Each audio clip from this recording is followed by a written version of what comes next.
Boa noite, pessoal que já está aí. Dizer um oi para vocês. Estou vendo a lista de participantes aqui. Tem gente conhecida. Muito obrigada aí pela presença de vocês. A Alexandra, o Geraldo, a Ana Cândida. Tudo bom, Ana Cândida? Bem-vinda.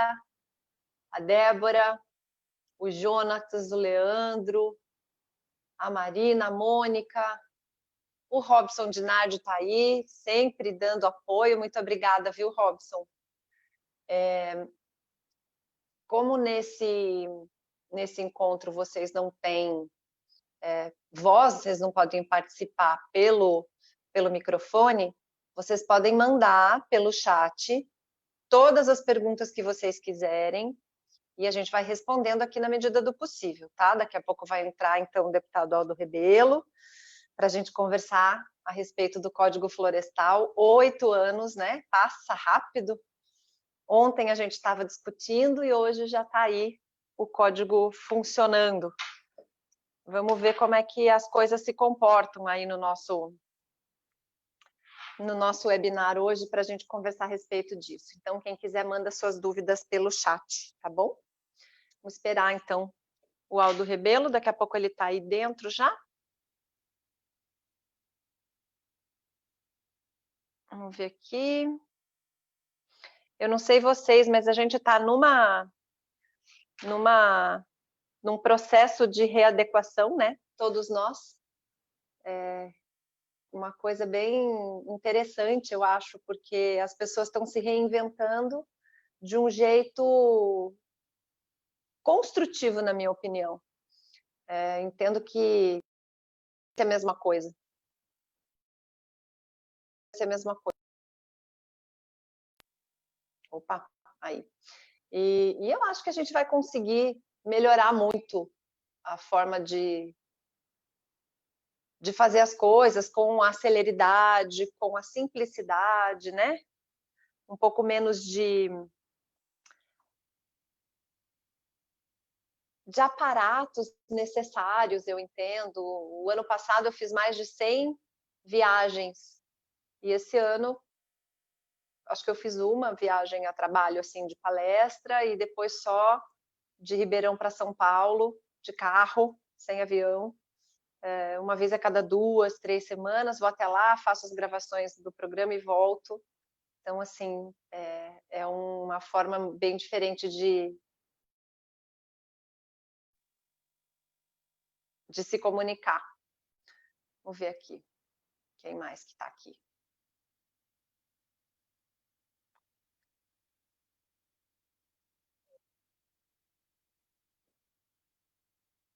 Ó, a Alexandra já deu uma cenadinha aqui para gente. O Robson também espero que a gente tenha uma noite boa aí. Vão ser mais ou menos 40, 50 minutos, tá? Eu espero realmente explorar muito a tal da vontade do legislador, que todo mundo fala, né? Qual é a vontade do legislador no Código Florestal? Não dá para saber. E, na verdade, eu entendo que a gente vai perguntar exatamente para o legislador. Oi, Débora, boa noite para você. Tem tido tanta polêmica, né, a respeito da aplicação do código. A última delas é agora por conta dessa lei da Mata Atlântica e a mudança do despacho do ministro Ricardo Salles, se aplica ou não se aplica na Mata Atlântica. Então, são detalhes que vão surgindo, e 8 anos depois da legislação, a gente continua discutindo detalhes ainda, termos de ajustamento de conduta, enfim. Mas tudo vai dar certo, tudo vai dar certo. A gente vai conseguir... eu acho que as piores brigas a gente já conseguiu passar. Quem mais está aqui? Bastante gente. Vamos ver se o deputado vai conseguir entrar aqui. Boa noite, Samanta. Mais uma vez, um prazer assistir. Deixa eu entrar aqui no chat para ver as mensagens de vocês enquanto a gente espera.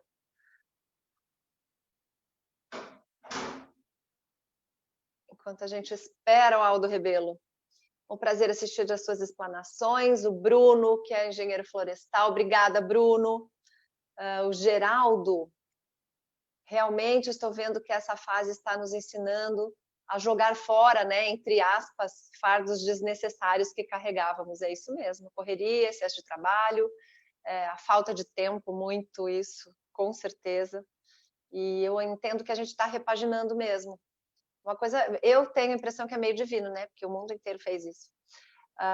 O Bruno da Usina Colombo está aqui, bem-vindo. Olha, governador Valadares, Minas Gerais está com a gente, que bacana. Aqui o Robson falando que tenhamos uma grande noite de aprendizado, resgatando conceitos e fundamentos. É isso, vamos resgatar, né? É essa a ideia. Sucesso, doutora, muito obrigada. Olha, de Microsoft. Quem é você, Microsoft? Vamos ver quem está aí. Olha, a gente está aqui conseguindo, então, fazer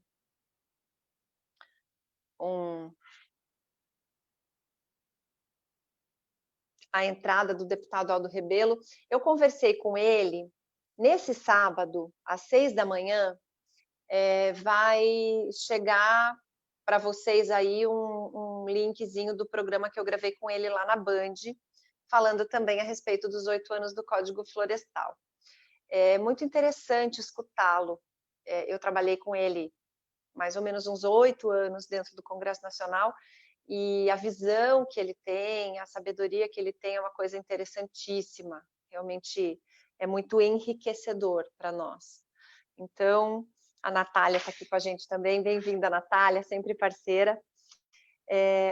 O Aldo Rebelo, pela experiência, um sujeito que foi vereador, que foi ministro, que foi deputado, que trabalhou na parte de inteligência, né? Ele tem uma formação jornalística, então é um sujeito realmente diferenciado, muito diplomático, muito habilidoso, e eu entendo que se não fosse ele, a gente não teria realmente chegado ao resultado que o Código Florestal chegou, do ponto de vista de conciliação entre a produção e a conservação. Só que, infelizmente, a gente tem um povo do contra que não enxerga desse jeito, né? Nem todo mundo entende que o código é equilibrado. Então, e eu entendo que é com esses extremismos que a gente precisa lidar. E os extremismos, tanto de um lado quanto de outro lado, né? A gente tem um pouco de tudo. Mas eu acho que a gente está caminhando bem. Nós temos algumas decisões de tribunais de justiça dos estados e do STJ também, que já estão mudando o entendimento. Infelizmente, o que aconteceu? Quando julgaram as ADINs, o STF disse que o código é aplicável, 90% foi, né, julgado constitucional, e mesmo assim, o STJ não julgava, por exemplo, revisão de TAC, entendia como ato jurídico perfeito, não vai rever termos de ajustamento de conduta de acordo com o novo código, e não aplicava. Relocação de reserva legal, entendia que não, a matrícula estava de um jeito, você ter colocado de outro jeito no CAR não te dava o direito de fazer relocação. Vários detalhes, né? A aplicação do próprio artigo 68, que é aplicar de acordo com a lei da época em que ocorreu o desmate, os tribunais tinham, o tribunal STJ especialmente, né, que é o tribunal superior, que tem um peso diferente em tudo, ele não entendia como aplicável. Então, era realmente muito difícil. Agora, a gente tem tido algumas modificações de entendimento. Aqui em São Paulo, tem uma turma do Tribunal de Justiça que pensa de um jeito, outra que pensa de outro. Então, eu entendo que é uma mudança de paradigma no Brasil e que isso tem feito... Toque para falar.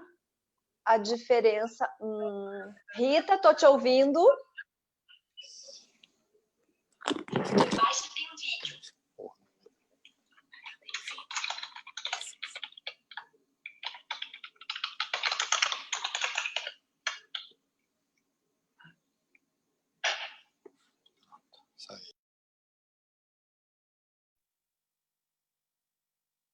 Ó, eu acho que foi aí uma tentativa do Aldo Rebelo de entrar, não deu certo, mas ele tá conseguindo. Daqui a pouco ele vem, daqui a pouco ele chega.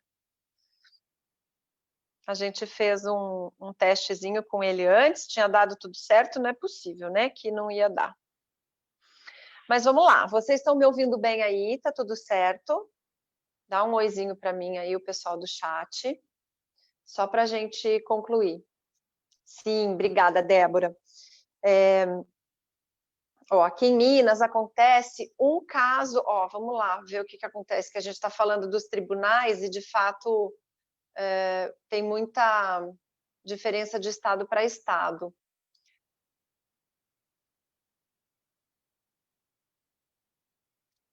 Aqui em Minas acontece um caso, no mínimo, controverso. Se a propriedade é o Geraldo, se a propriedade não tiver nenhum passivo, o Código Florestal é aceito. Mas, caso haja algum passivo, denúncia, processo, o MP não aceita o código e vale que os desembargadores decidirem como compensar a reserva legal em APP. Daí não adianta, né, Geraldo? Se for só aplicar o Código Florestal quando tiver tudo certo, o código foi exatamente trazido à legislação, trazido ao arcabouço jurídico do Brasil para consertar o errado. Quem estava em desregularização, né? Quem não conseguia ter a sua propriedade regularizada. Meu caro ministro e eterno relator do Código Florestal, Aldo Rebelo, me ouve?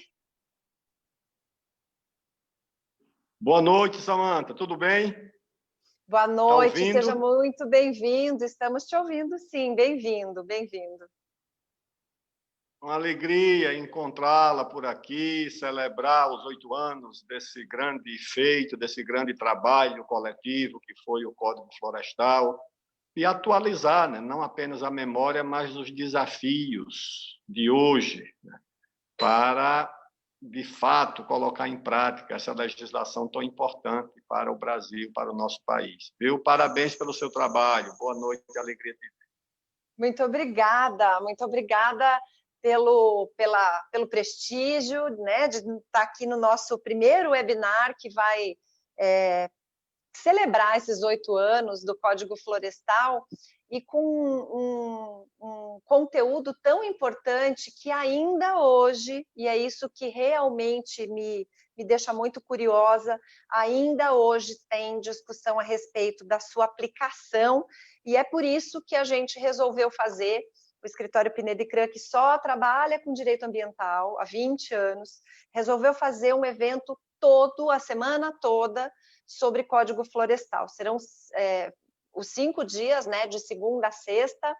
Teremos aí o senhor abrindo essas nossas lives, mas vamos conversar com o Evaristo de Miranda, vamos conversar com a Carla Beck, da Federação de Agricultura do Paraná, vamos conversar com o Felipe Azen, que é da usina São Martinho, a maior usina do mundo, e que tem um exemplo muito legal de sustentabilidade, de aplicação do código, e vamos conversar também com Jovelino Mineiro. Eu sei, meu caro ministro, que o senhor dispensa qualquer apresentação, mas eu gostaria, antes de nós começarmos, abrir, porque é realmente muito importante para nós. Eu estou com as minhas colegas advogadas, nós somos 5 advogadas no Escritório Pineda e Cran, sou eu, né, a Manoele Cran, a Luísa Furiati, a Manuela Andrade e a Maria Fernanda Message, todas muito engajadas, estudiosas, apaixonadas do direito ambiental, e para nós é muito importante esse evento, porque nós só trabalhamos com direito ambiental e a gente percebe o tanto que o Brasil é carente de segurança jurídica neste aspecto. E aí eu gostaria de fazer essa abertura, lhe apresentando um pouquinho, porque tem muita gente. Nós tivemos mais de 130 inscritos na live do Zoom, nós temos mais pessoas acompanhando pelo Facebook, na live do Facebook, e nós teremos transmissão também do canal Climatempo para mais de 1 milhão de assinantes da Sky. Então, por tudo isso, eu gostaria de apresentar para quem vai, que, né, aquela pessoa urbana que não acompanhou essa discussão, eu gostaria de dizer quem é Aldo Rebelo. Aldo Rebelo é jornalista de formação, um político de causas, na minha opinião, não é um político de partido ou um político somente de ideias, mas de causas, de metas, nacionalista, foi vereador lá em São Paulo, é alagoano de Viçosa, mas foi vereador por São Paulo em 1989, foi deputado federal, ministro da Defesa, ministro do Esporte, da Ciência e Tecnologia, ministro-chefe da Secretaria de Coordenação Política e Relações Institucionais do Brasil. E aqui eu gostaria de fazer uma observação pessoal, ministro. Eu acho que 90% do que eu aprendi de diplomacia, de habilidade, de jogo de cintura, foi na época em que eu estive trabalhando lá ao seu lado no Congresso Nacional. Eu tenho realmente muito ali a agradecer a respeito de tudo que o senhor faz pelo país, porque o senhor tinha saído da discussão da Raposa Serra do Sol e entrou no Código Florestal. E aqui eu faço a primeira pergunta ao senhor.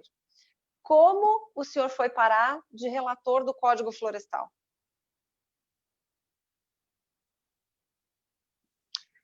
Boa noite mais uma vez, doutora Samantha. Boa noite também às suas companheiras de escritório. Um grande abraço a todas elas, viu? E um grande abraço a todos os que nos acompanham pelas diversas formas de redes sociais na noite de hoje. O Brasil vive um momento trágico, né, de muita dor, muita perda, de milhares de famílias que perdem os seus entes queridos no meio dessa pandemia, que também recebam o nosso carinho e a nossa solidariedade. O Código Florestal surgiu, na verdade, a relatoria, como uma necessidade, como resultado de um impasse.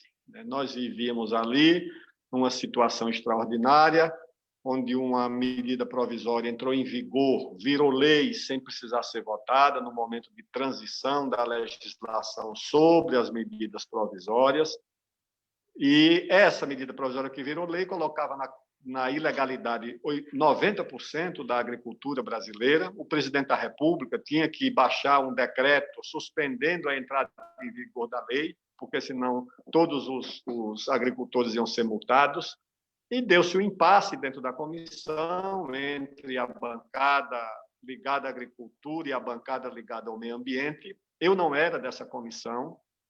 E aí, um grupo de deputados, o deputado Moca, o deputado Miqueleto e outros, me procuraram, o deputado Moca do PMDB, na época do Mato Grosso do Sul, o deputado Miqueleto, acho que era do PMDB também, do Paraná, e eles me procuraram e eu tinha sido o presidente da Câmara, tinha sido ali um homem que ajudou a discutir aquela questão da Raposa Serra do Sol, defender os produtores rurais, né, diante de uma situação de grave injustiça. E eles acharam que eu podia, né, por ser uma pessoa de esquerda, encontrar um caminho que equilibrasse as reivindicações dos agricultores e a reivindicação dos ambientalistas. Foi uma coisa assim que eu fui aconselhado por muita gente: olha, é muito polêmico, é muito difícil, o senhor vai apanhar muito da mídia, das ONGs. Eu digo, bem, se é uma necessidade, eu vou lá. E arrumaram uma vaga de suplente na comissão, eu fui indicado relator por unanimidade, e eu disse, olha, eu não vou dar minha opinião sobre a matéria. Primeiro nós vamos investigar, vamos fazer as audiências, vamos ouvir todo mundo, e assim nós fizemos. Fizemos as audiências e eu fui cumprir esse papel de equilíbrio, e equilíbrio para mim não é ficar em cima do muro. Equilíbrio é você agir com justiça, é você agir em função do interesse público, do interesse comum, do interesse nacional, mesmo que para isso você tenha que contrariar interesses, tá certo? Como de fato Alguns foram contrariados, enfrentei muito debate e muita polêmica, mas isso são os ossos do ofício de quem escolhe a vida pública, que admite todos os defeitos, só não admite a covardia.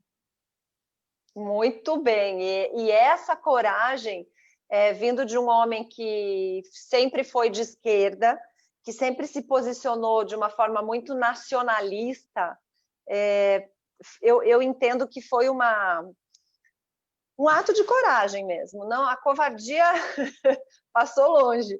Foi um ato de coragem porque, de fato, podia ser realmente muito difícil. Isso atrapalhou a sua carreira política? Não, eu acho que não. Tá certo? Gerou, naturalmente, né, alguns desgostos, críticas em setores de esquerda, mas eu tive a compreensão geral da maioria das pessoas, algumas, inclusive, que depois terminaram revisando a opinião crítica que tinham, porque as ONGs fizeram muita campanha, tumultuaram muito, a mídia trabalhou, em alguma medida, contra o Código Florestal, mas nós enfrentamos, e o resultado é um resultado que não é perfeito, que tem defeitos, mas que, pelo menos, procura esse equilíbrio entre a produção, resgatar o papel do produtor rural, certo? Como uma pessoa importante para o Brasil, como uma pessoa que trabalha em uma área de grande interesse nacional e, ao mesmo tempo, proteger o meio ambiente, a natureza e mostrar que não há incompatibilidade entre produzir na agricultura, entre criar na pecuária e defender o meio ambiente.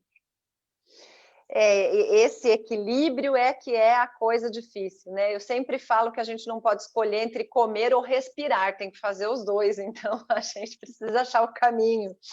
Mas antes de entrar, ministro, na parte mais técnica do código, porque a curiosidade das pessoas, e hoje a gente escuta muito isso quando vem a parte polêmica, revisa ataque ou não revisa ataque, aplica o código na Mata Atlântica ou não aplica. Todas as vezes que há um posicionamento técnico polêmico a respeito do código, vem sempre qual foi a intenção do legislador. Então, é lá nesse objetivo que eu quero chegar, porque o senhor é o legislador, embora seja um parlamentar, a gente sabe que houve uma democracia na oitiva de todos os interessados, de todos os setores, de todos os lados. Mas antes de entrar nessa parte técnica, eu quero ficar um pouquinho ainda nessa parte política. O senhor citou aí que houve, de fato, um movimento da mídia, que houve um movimento da classe artística. Eu me lembro bem, atores excepcionais, pessoas respeitadíssimas no seu meio, Camila Pitanga, Wagner Moura, tinha um movimento na época, né, que era Dilma presidente, era o movimento Veta Dilma. E nós estamos vendo isso agora acontecer com a medida provisória que se transformou em projeto de lei da regularização fundiária, que também, ao meu ver, tem uma semelhança com o Código Florestal, por se tratar de assuntos ligados à Amazônia, a pequeno produtor e a tudo isso. Na sua opinião, o senhor sendo um parlamentar que sempre foi de esquerda, qual é a motivação da classe artística, qual é a motivação da mídia para bater num assunto que a gente sabe que precisa, que é importante equilibrar, mas para sempre ser contra?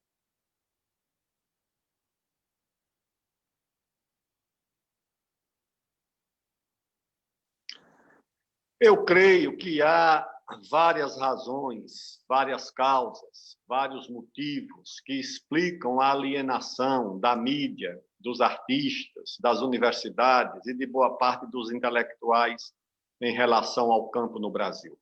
Um cronista antigo, não sei se do século XVII ou do século XVIII, acho que do século XVII, ele disse que o Brasil era uma sociedade de caranguejos, de pessoas que viviam no litoral, andando de lado só no litoral, que desconhecia o sertão, desconhecia o Brasil profundo, desconhecia o Brasil rural.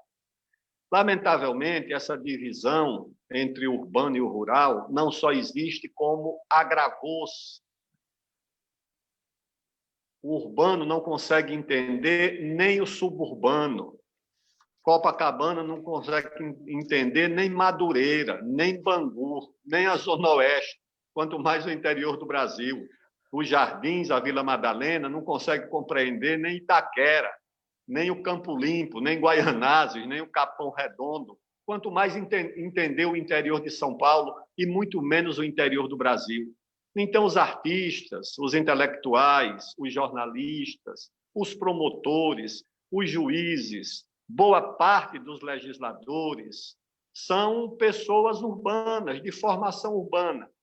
E aí o ambientalismo transformou-se de uma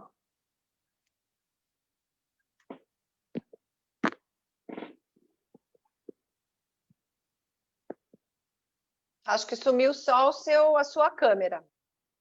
Pois é, mas está me ouvindo? Estou lhe ouvindo.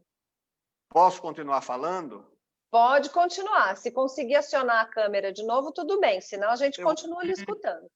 Eu vou tentar aqui. Ok. Então, o que aconteceu... acabou se tornando uma bandeira fácil para essas pessoas, na verdade. Exatamente. Né? O ambientalismo transformou-se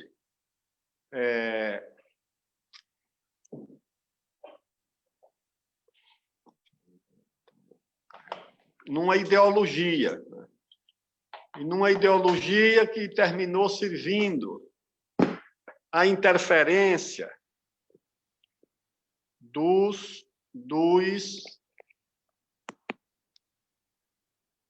ambientalistas nesse tema do campo, nesse tema rural. É uma espécie de bandeira bonita, fácil de ser carregada, não precisa de muito conhecimento. Voltou sua câmera, bem-vindo de volta. Oi, que maravilha. Não precisa de muito conhecimento profundo, né, para combater essa batalha. Não precisa. Então, esse ambientalismo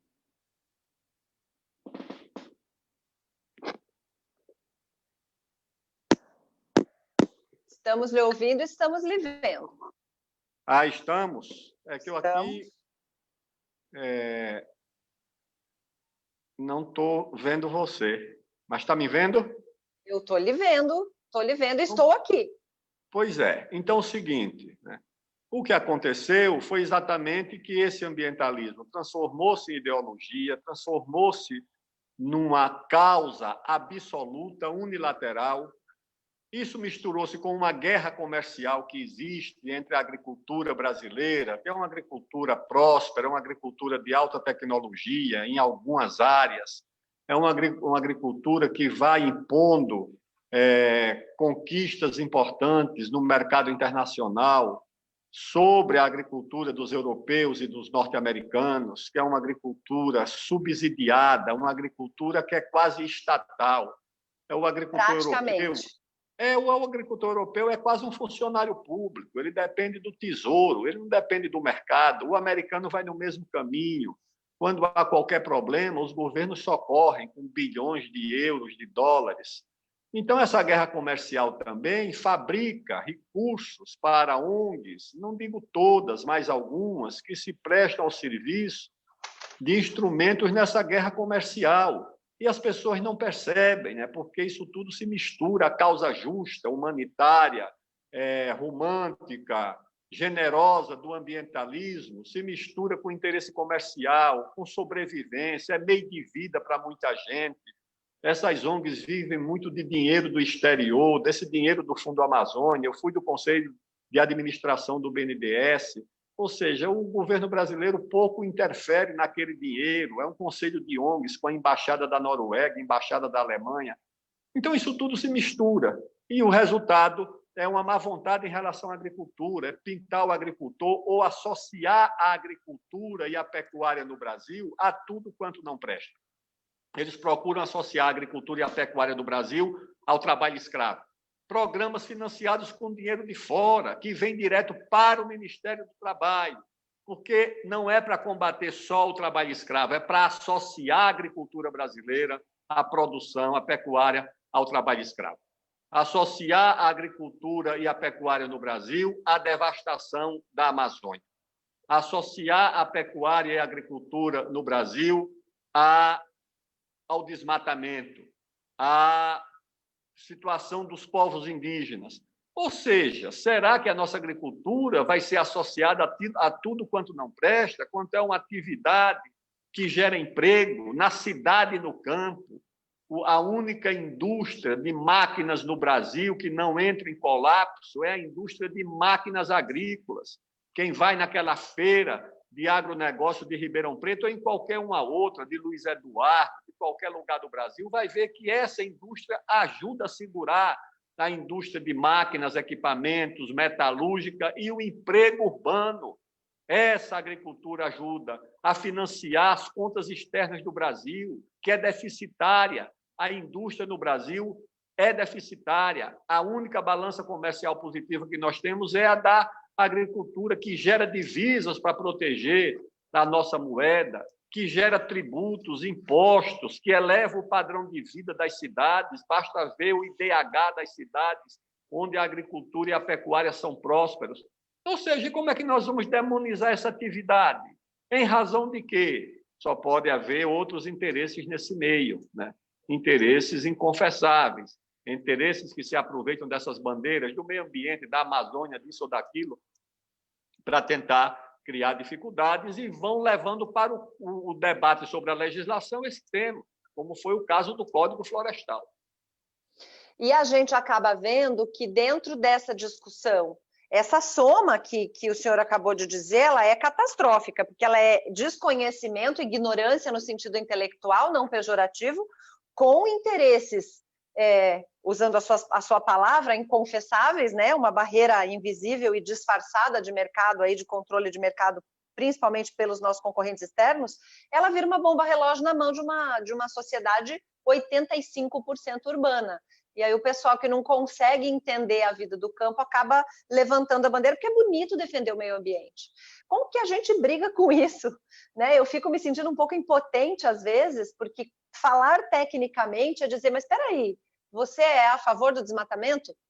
Em partes, o que eu como tem que ser plantado numa área que foi desmatada, mas a gente produz aí essa safra absurda de grãos em menos de 10% do território do nosso país.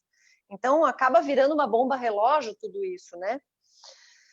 E diante de todo esse problema que o senhor se deparou, como se chegou à estrutura tão inteligente, tão eficiente do Código Florestal, essa mistura de cadastro ambiental rural, um reconhecimento de área consolidada, um programa de regularização ambiental?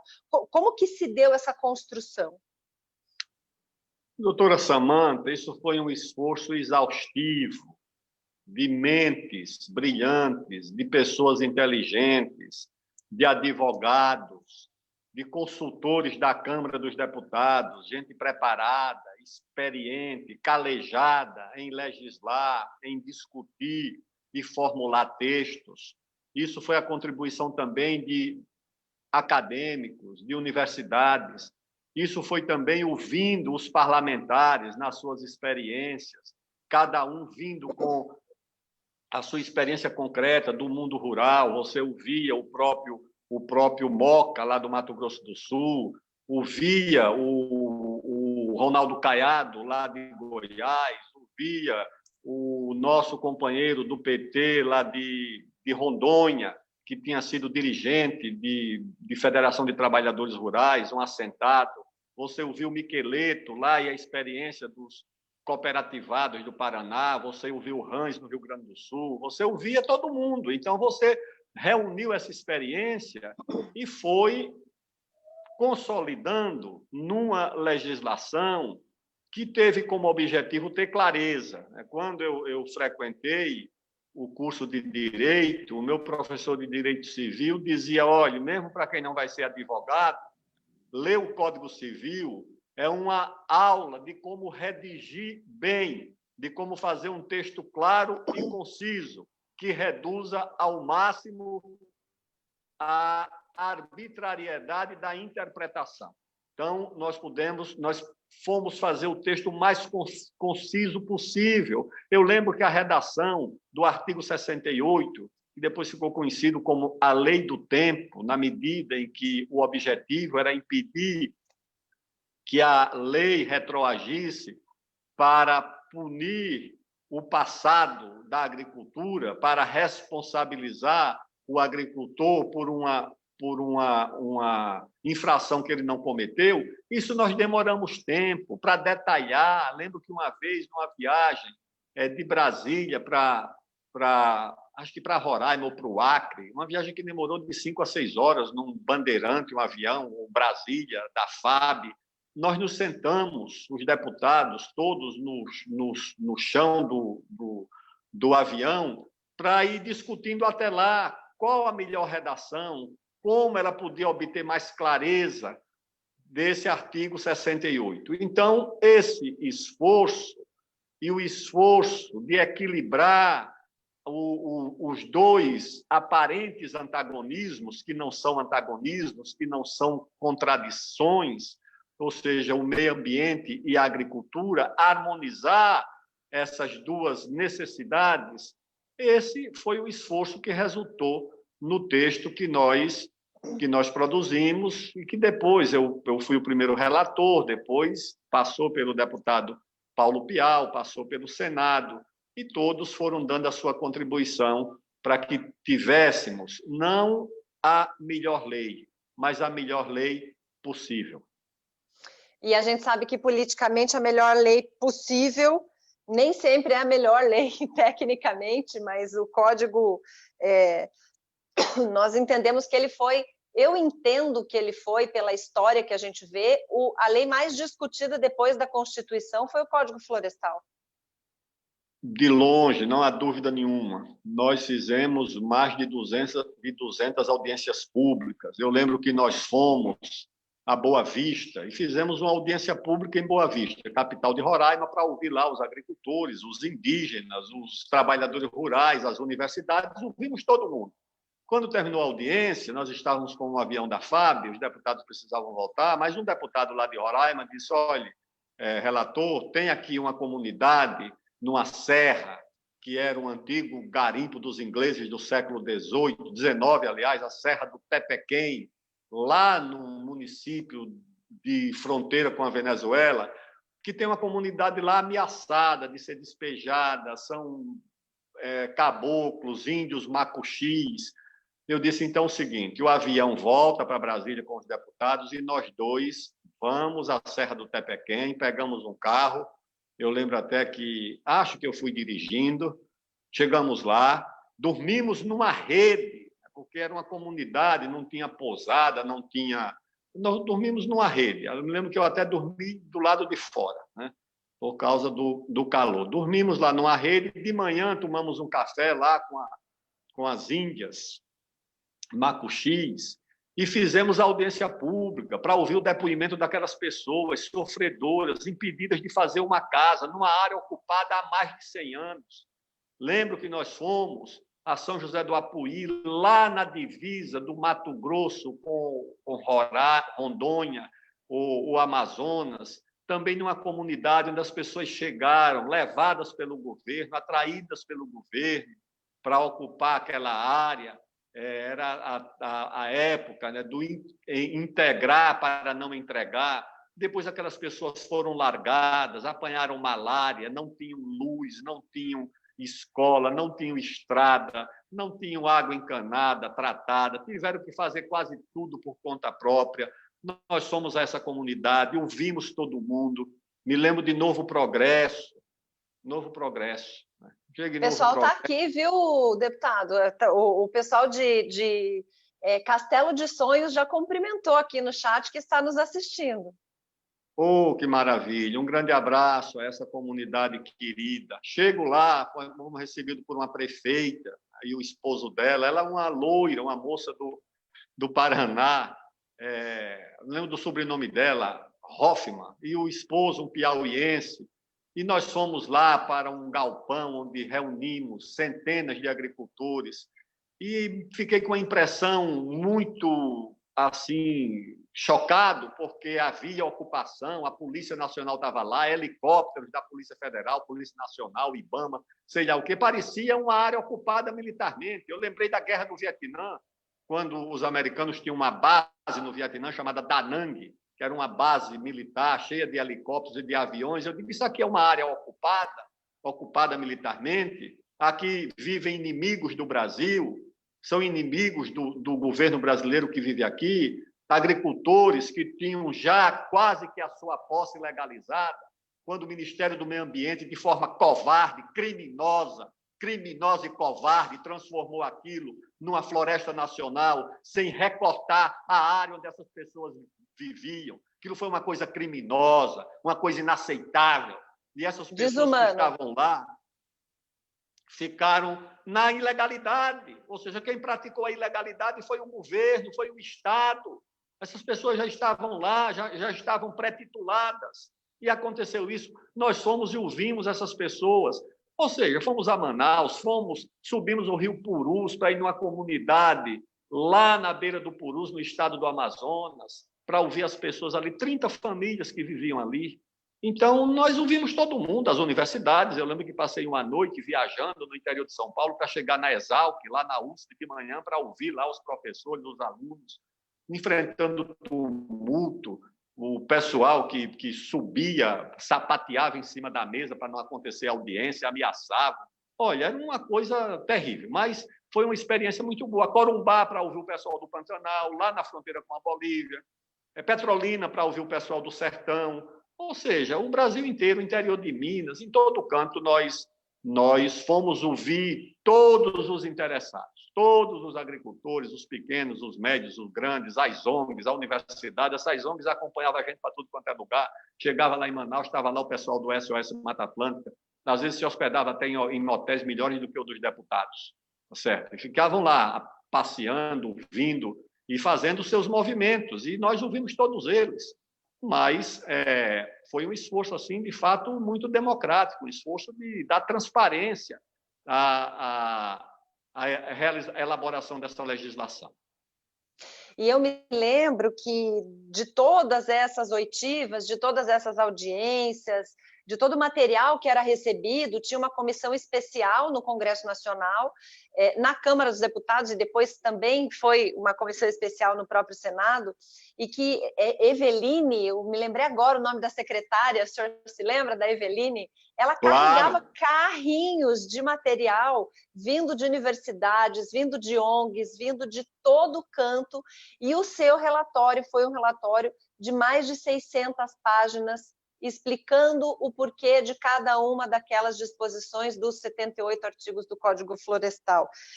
E aí, com todo esse histórico riquíssimo de conhecimento da história brasileira e da diversidade de cada canto desse país, nós chegamos nessa lei e hoje, 8 anos depois, a pergunta que já veio aqui do Eduardo Romão, querido, da Socicana, bem-vindo a você, ele pergunta o seguinte: por que tanta demora em aplicar o Código Florestal? E ele fala também, como que melhora a comunicação? Porque os produtores procuram fazer a coisa certa. Na região amazônica, 95% faz a coisa certa. E 5% de invasor acaba contaminando tudo.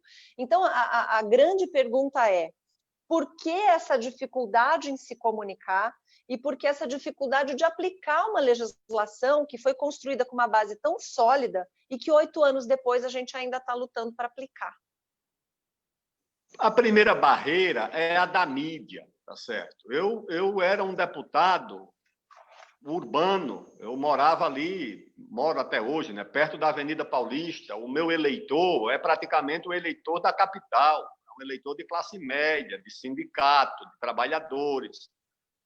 E eu via a Folha de São Paulo como tratava. Teve um desabamento lá, de área lá no Rio de Janeiro, durante as chuvas, e a Folha de São Paulo deu numa manchete que aquilo acontecia por causa do Código Florestal, que nem tinha sido votado.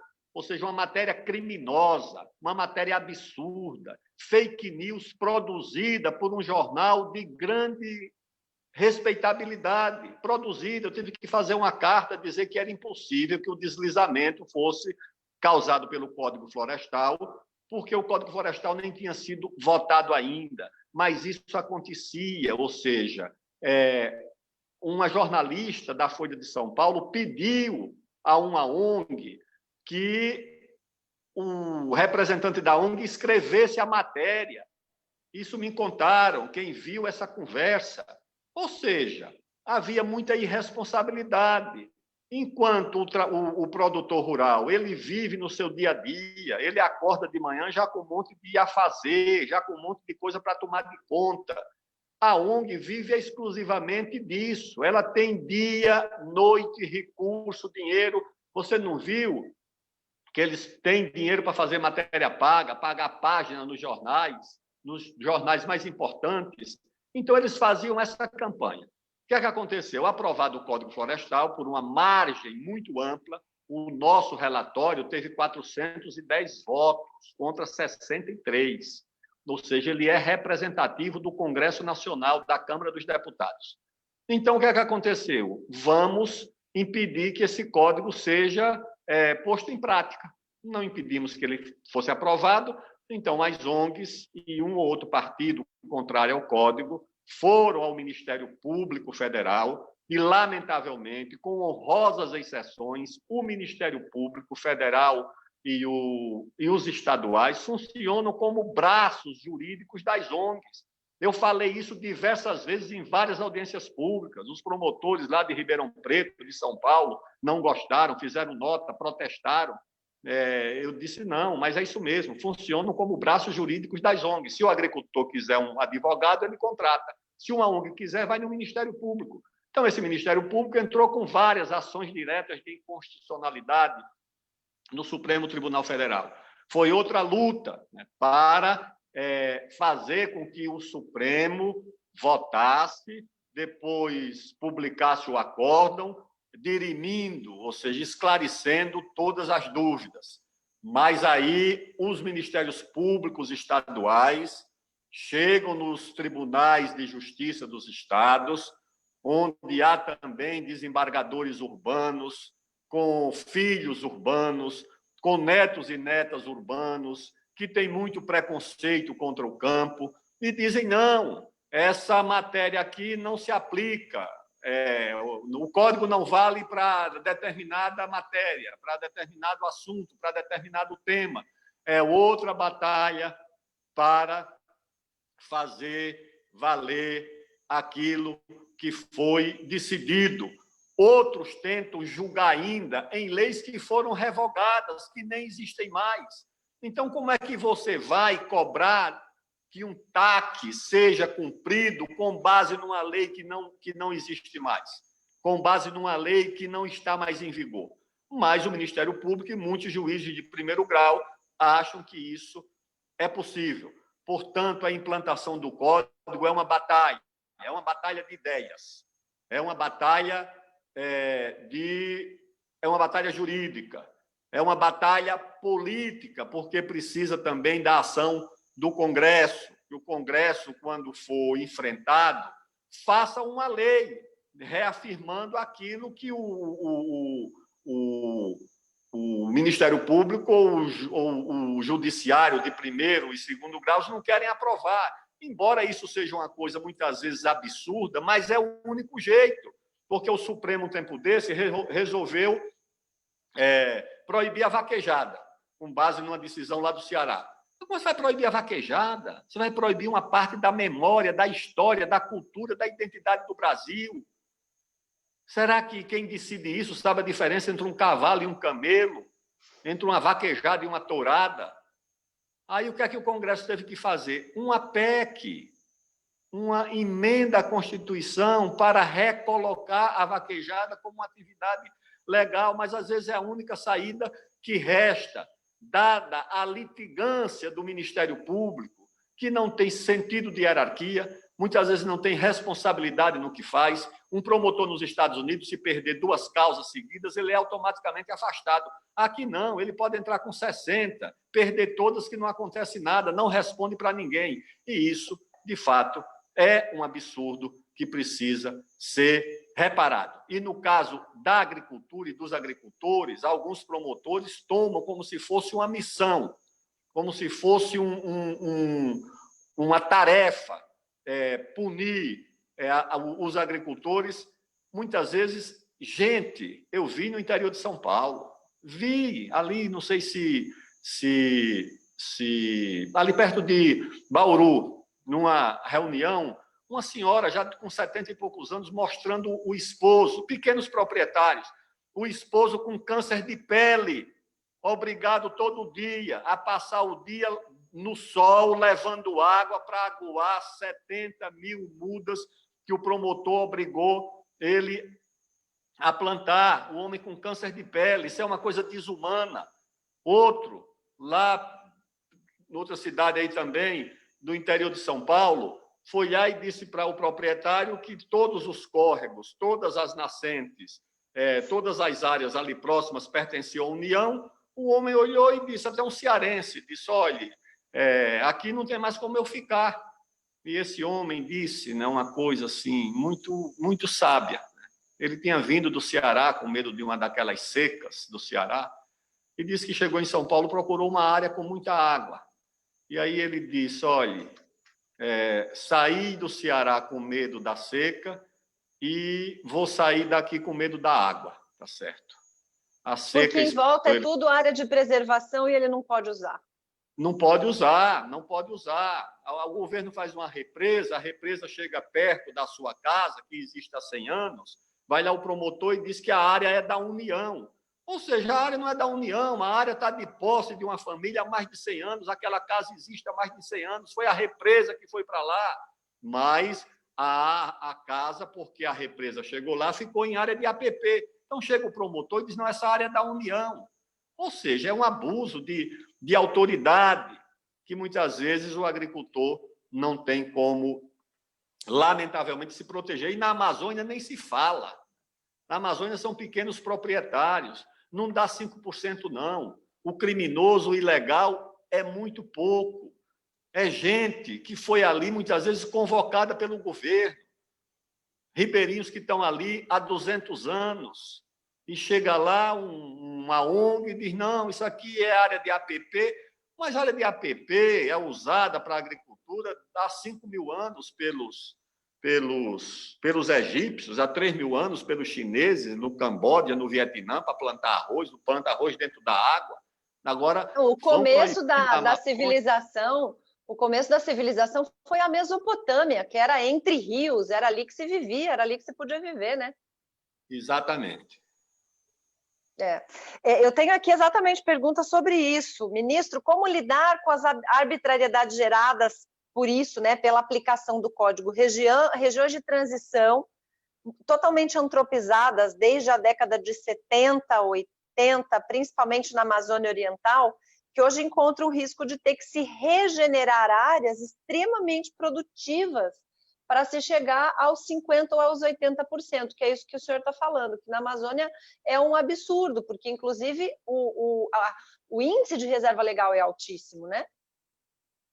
Não, e criou-se essa ideia de que a Amazônia está ameaçada, quando, na verdade, a Amazônia não tem mais nem quem quisesse ou buscasse ser devastada. A Amazônia já está toda recortada por terras indígenas, unidades de conservação, flonas, tudo ainda superposto. Se você for tomar só o maior estado, que é o próprio estado do Amazonas, dá mais de 98% da área coberta de vegetação nativa. Se você for reunir a pecuária que tem por lá, a agricultura que tem por lá, a infraestrutura, estradas, cidades, tudo isso junto, não chega a 2% de toda a área de 1.600.000 quilômetros quadrados. E o que resta de propriedade rural está protegida por 80%, que não pode ser tocado, porque é reserva legal. Como é que isso pode estar ameaçado, minha gente? E não faz sentido, né? Não faz sentido, não faz As sentido. pessoas não conseguem entender, viu, ministro? Eu tentei explicar, eu fui a Castelo de Sonhos quando aconteceu o incêndio lá, a grande queimada da Amazônia do ano passado, que não foi tão grande assim, porque, na verdade, já teve maiores, só que nunca o Brasil tinha feito parte de acordo com a União Europeia, então nunca repercutiu tanto. E eu tentei explicar para o New York Times. O The New York Times estava fazendo uma cobertura gigantesca a respeito das queimadas, e tudo aquilo que a gente tenta explicar a eles, a impressão que dá é que não há vontade de entender e que não há vontade de publicar esta parte correta, porque a gente acaba caindo naquela sua primeira afirmação. Há um interesse externo diferente por conta de mercado, por conta do gigante de produção que o Brasil é e da ameaça que a gente faz para os mercados internacionais. Então, de fato, infelizmente, olha só, ministro, como rendeu isso? Nós já estamos a 50 minutos. Eu gostaria de colocar duas questões para finalizar. No seu balanço, então, nós tivemos uma legislação super democrática, onde foi ouvido todo mundo de A a Z, de um lado e de outro. Nós tivemos ampla votação do Congresso Nacional, isso é a representação da sociedade brasileira, 410 votos contra 63, quer dizer, legislativo em peso aprovou, depois foi colocada à prova, o STF julgou constitucionalidade de praticamente 90% da legislação, ou seja, foi uma lei feita pelo Poder Legislativo, totalmente legítima, aprovada pelo Poder Judiciário, mas que ainda insistem em não aplicar, e o Ministério Público está intimamente ligado a isso. Eu acho que tinha que ter uma PEC para eles pagarem sucumbência. Mas e essas últimas discussões a respeito da não aplicação do Código na Mata Atlântica e o posicionamento, muitas vezes, do STJ, que quando julga TAC já assinado, quando julga recomposição de reserva legal ou o 68, né, a não aplicação da reserva legal, acaba contrariando isso. Mata Atlântica e STJ para a gente terminar aí a nossa conversa. Uma das tragédias do Brasil é que a militância do judiciário transformou a lei não no instrumento que é aplicado pela justiça. Ele é interpretado e, no fundo, termina sendo a lei aquilo que o juiz diz que é. Então, se o juiz diz que a lei é assim, principalmente o Supremo, quem é que contesta o Supremo? Como perguntou o presidente do Chile, o presidente Pineda, aqui, inclusive numa reunião no Supremo, ele perguntou, e quando o Supremo erra? Causou o maior constrangimento, né? Porque você ofendeu os deuses ao questionar se eles erram em algum momento. E aí, isso transformou-se em jurisprudência. O juiz, o desembargador também interpreta a lei, o Tribunal de Justiça também interpreta, e o juiz de primeiro grau também vai interpretando, e o juiz tem medo do promotor, porque o promotor pode, numa determinada circunstância, acusar o juiz de omissão, de irresponsável, então o juiz sempre dá aquilo que o promotor pede, então vira um círculo vicioso, que tem que ser enfrentado com coragem, não é com guerra civil, como andar aí espalhando no manifesto. A guerra civil no Brasil é para morrer muita gente e sofrer muita gente. Tem que enfrentar com política, com coragem, com determinação. Coloca o Congresso. Se o Judiciário acha que é desse jeito, o Congresso pode dizer não. Aqui está uma emenda à Constituição, aqui está o governo faz uma medida provisória, faz um decreto. Ou seja, tem que enfrentar essa litigância do Judiciário. Não pode o Judiciário pensar que reuniu, em função da crise da representação política, da crise do Poder Executivo, muitas vezes o Judiciário pensa que reuniu os três poderes, que ele é, ao mesmo tempo, Judiciário, Legislativo e, em muitos casos, Executivo, porque o Ministério Público, em alguns lugares, nas prefeituras, se acha também Poder Executivo. Ele quer substituir o secretário, o prefeito, para dizer o que é que tem que acontecer. Isso tem que ser enfrentado. E o Congresso não legislou para um bioma, não legislou para 2 biomas, legislou para todos, inclusive para a Mata Atlântica. Por que excluir a Mata Atlântica da legislação?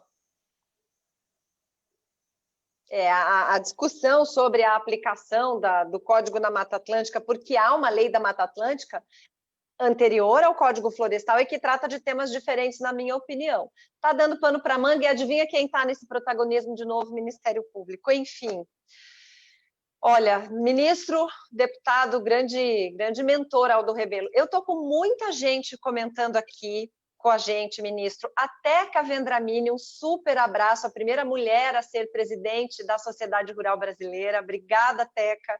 Parabenizou aqui o seu posicionamento, ministro, porque, de fato, a Rural tem enfrentado muitos problemas com relação a isso. O Ricardo Sassi está aqui com a gente, o André Babi, que foi secretário de Meio Ambiente do Mato Grosso.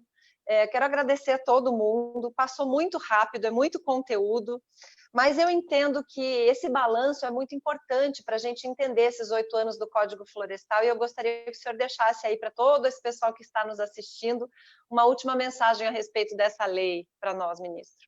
A minha mensagem é de otimismo, de confiança. Abraço todos e todas os que estão nos vendo, nos ouvindo, na figura da nossa presidente da Sociedade Rural, a nossa Teca, que deve estar lá para a Banda de Lucélia, Damantina, no interior de São Paulo. Um grande abraço a todos e a todas.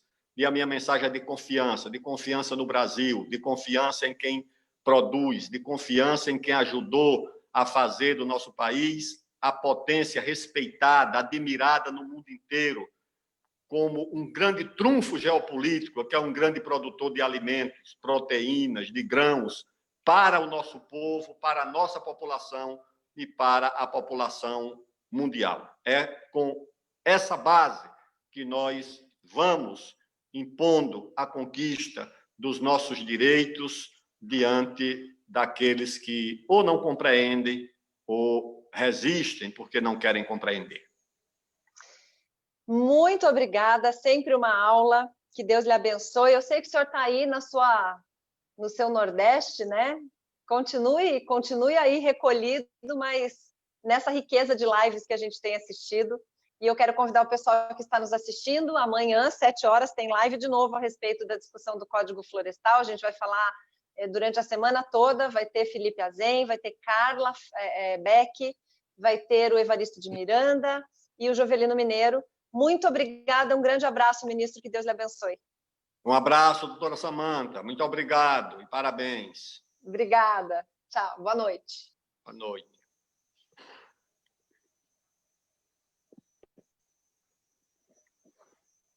Pessoal, então vamos lá. A gente anotou aqui algumas perguntas e o que a gente conseguir responder, a gente vai responder para vocês.